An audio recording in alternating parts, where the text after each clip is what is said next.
Dogs have no control over their birth. They have no control over whether they're purebreds or they come out of puppy mills or pet shops or they're on the street. So it doesn't matter to me. I don't look down on anybody who adopts any kind of dog because the dog needs a family. One of the very good things that happened during the pandemic, and there weren't many, was that a lot of the animal shelters were cleared out of animals.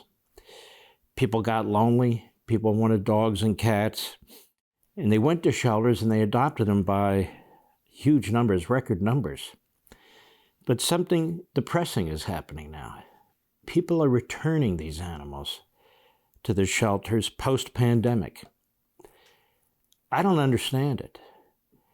I will tell you now, and we'll talk more about this next week, we adopted 2 dogs on Sunday. 2 completely different kinds of dogs, and they're just wonderful. They get along beautifully. They're mixed breed dogs. We're not exactly sure what the mix is. One of them is part lab and part, I don't know, maybe greyhound or something like that. And the other one is half toy poodle, part Bichon, sort of a mini Barney, if you will. Now, that said, the bigger dog is named Ronnie, and the smaller dog is named Toby. They're both boys. And I've only had male dogs, actually. I don't know why. I just have. And they're great. They get along great. So far, so good. But I'm never going to return either of them to anybody. They're now the family. Whatever the circumstances, they're now the family, in the family. I can't imagine returning animals after the pandemic. I don't know. I don't know what kind of people do that. I don't want to hear about inflation and all the rest. Fact of the matter is, when you put your heart out for a dog, you know, it should devour the dog, if you know what I mean. Cats too. I'm not a cat person, but I understand that's the case.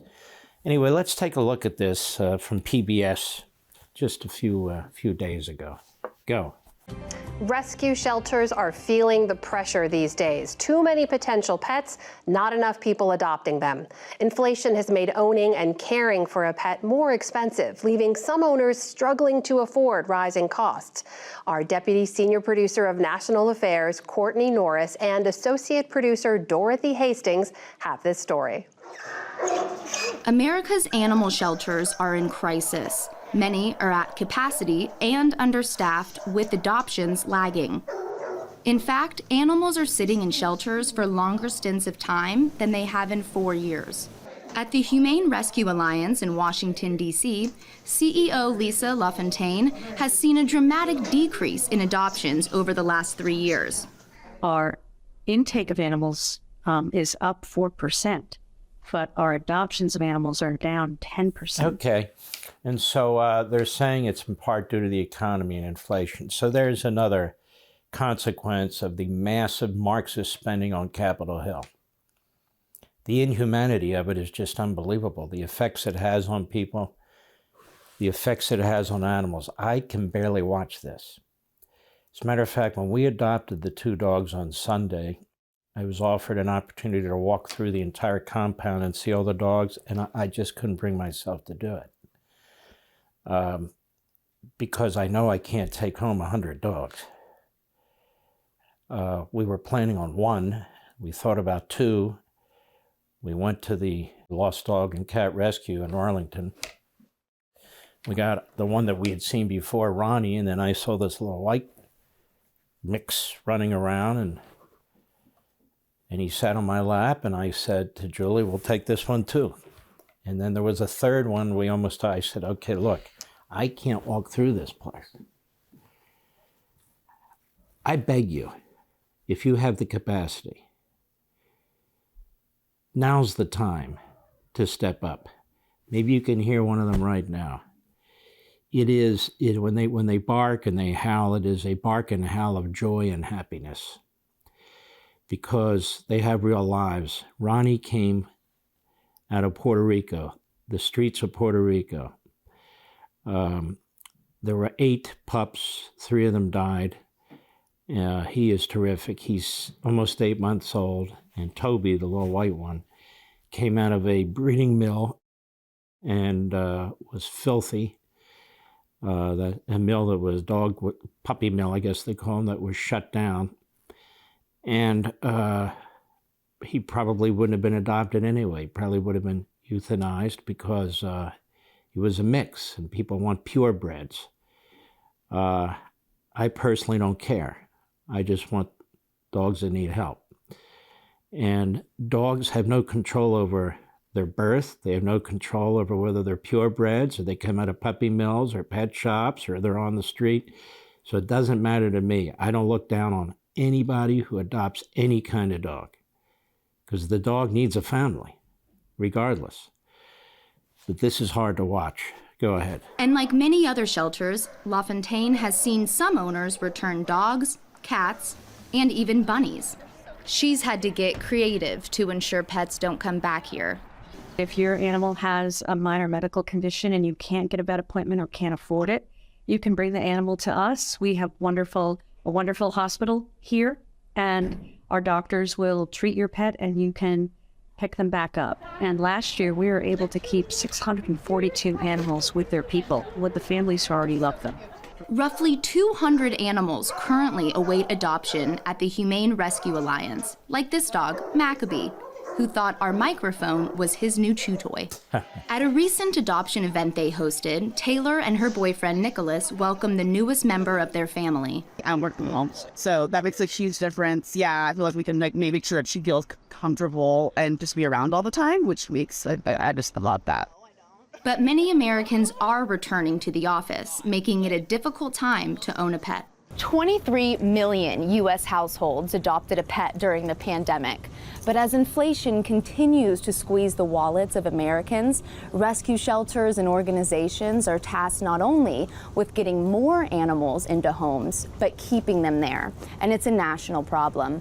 According to a recent Forbes survey, 44% of pet owners in the past year have had to pull out their credit card to pay for their pets' expenses. There's no question that pet ownership is getting more and more expensive, and some folks on the lower end of the income spectrum are just going to get priced out. Matt Schultz is chief credit analyst at LendingTree. According to one of their surveys last fall, a quarter of owners are struggling to afford the cost of their pet amid inflation, and nearly 1 in 4 have taken on debt from pet care.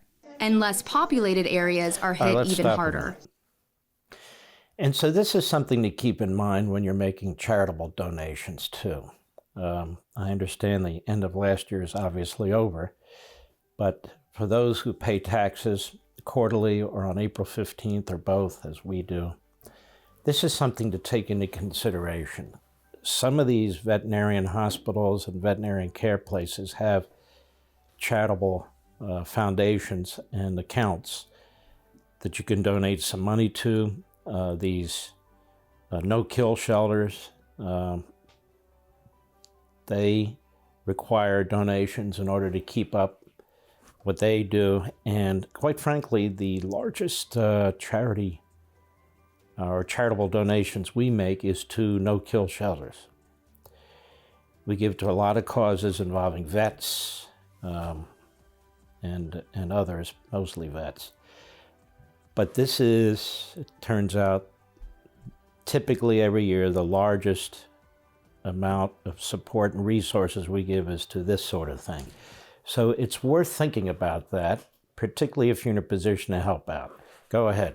In Dumfries, Virginia, an hour outside of D.C., Sherry Turner runs the Humane Society of Northern Virginia. Lately, the request from owners looking to rehome pets is exceeding the number of adopters. This pup, Ellie, was recently surrendered. Her owner could not afford to pay for her medical needs. Rescues are expected, or shelters are expected to go and pick up that slack and pay for whatever wasn't done medically, and to work with the training just so that they can be adoptable. Those are some of the impacts that we see and we feel. Virginia-based rescue, Lucky Dog, has no shelter. They partner with organizations like PetSmart to host adoption events. Lucky Dog director Myra Horowitz has seen some adopters struggle. Maybe they've lost their job or something has happened and they're asking us to take the animal back. We always want to try to help people find a solution before we actually do take the animal back, but sometimes there's just, unfortunately, no other thing they can do. For Horowitz, the goal is to keep animals out of kill shelters, and the stakes are high. In 2021, for the first time in 5 years, the number of dogs and cats euthanized in the U.S. actually increased, and that trend continued last year. But despite the setbacks, shelters and rescues continue to save countless lives, volunteering their time to give these furry friends a new beginning. So my daughter and her husband and the grandkids, they've adopted a dog. We've adopted 2 dogs. And those of you who can, I encourage you to do it. And cats, those of you who prefer cats. Some like both. That's great. We decided to get 2 because of our experience with Barney and Marty. And when we're away, we just thought they needed company. Look, the truth is the first couple of weeks, it's a lot of work to make sure they're house trained, they get into a routine, you got to walk them a lot, you got to make sure you have their diets down and all the rest of it. But after that, it's not an incredibly difficult task, particularly considering when you wake up every morning and you go to see the dogs and they jump all over you and they're happy as can be, as these 2 dogs are already. We've only had them, this is day 3, and they're already part of the family. So I just want to encourage those of you who are thinking about it, now might be the time to actually do something about it. And those of you who are in a position to help, I would just ask that you go ahead and pull the trigger and help. For all this and much more, sign up for Levin TV.